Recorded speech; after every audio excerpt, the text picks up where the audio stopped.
My name is Emily MacDonald, and after 3.5 years, I underwent IVF treatment, which is in vitro fertilization, and I am now a mom to twin girls.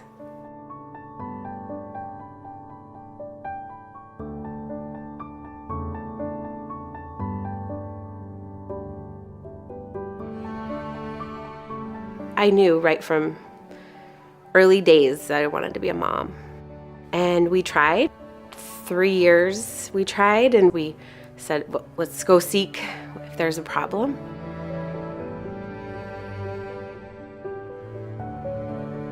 I just had this urge. I wanted to try to carry, my own. When you do IVF, you're getting your blood drawn frequently, daily, every 2 days, because lab becomes a huge part of testing your hormones just from the very beginning. The most difficult aspect for us was not knowing if the IVF was going to work, or even the stages before IVF were going to work. That not knowing, that just takes a hold of your mind. I ended up calling the nurse the Friday after 2 blood draws at the lab, and she says, "Emily, you're pregnant." And I just kind of started giggling and then crying, and then I felt very fragile. I was like, oh, I'm pregnant? When we did put in 2 embryos, we knew that was a possibility. It was our hope that both would take, and they did, and we were just so happy we would have 2, and we've been going through a lot, and we were just so thankful,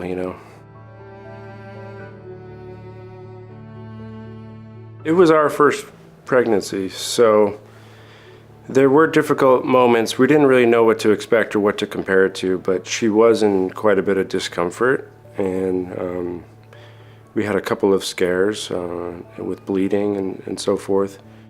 And then 24 weeks hits, and what I didn't realize that was happening, I thought it was just extra aches and pains, growing pains, but I started going into labor, and that would be where our NICU journey began. It was very scary, being 24 weeks, you hope that they can be alive.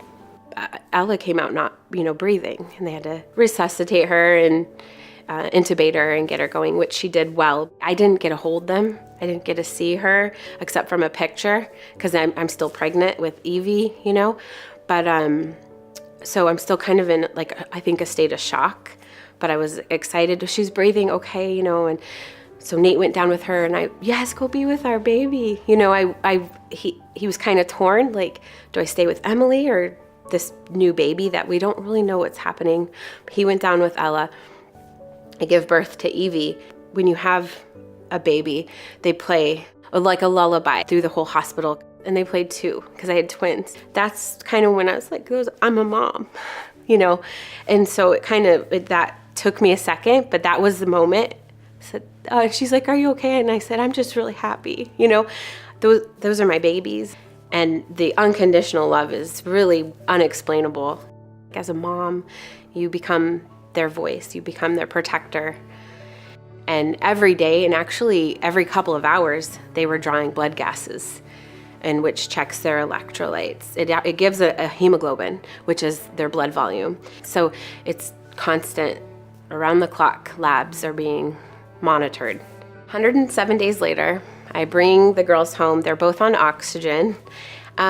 It was bittersweet. It was kind of scary. It was the first time we introduced the girls to the dogs. We still had them hooked up to apnea monitors, and they were connected to supplemental oxygen. Without the lab being able to give, these precise numbers of hormones, getting that down to a detail, without embryologists, pathologists, I wouldn't have a family.